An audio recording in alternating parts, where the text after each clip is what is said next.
حاجی عبدالوہاب صاحب اللہ والے تھے، اولیاء اللہ میں سے تھے،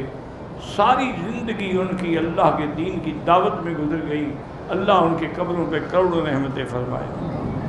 تبلیغی جماعت بھی اس وقت دنیا میں اگر کوئی صحیح طریقے سے محنت کر رہے ہیں تو صرف یہی جماعت ہے، باقی جماعتیں جو ہیں اللہ سب کی محنتیں قبول فرمائے، لیکن بے لوث، بے غرض، بغیر کسی چندے کے، بغیر کسی کے مانگنے کے، حتیٰ کہ وہ کہیں جاتے ہیں تو وہ مسجد میں ٹھہرتے ہیں، کسی کے گھر میں بھی نہیں ٹھہرتے، تاکہ اللہ کے لیے نکلے ہیں تو اللہ کے دروازے پہ رہو۔ تو اس لیے اب اس کے بارے میں پوچھنا کہ کیسی ہے، یہ بھی کوئی بات ہے؟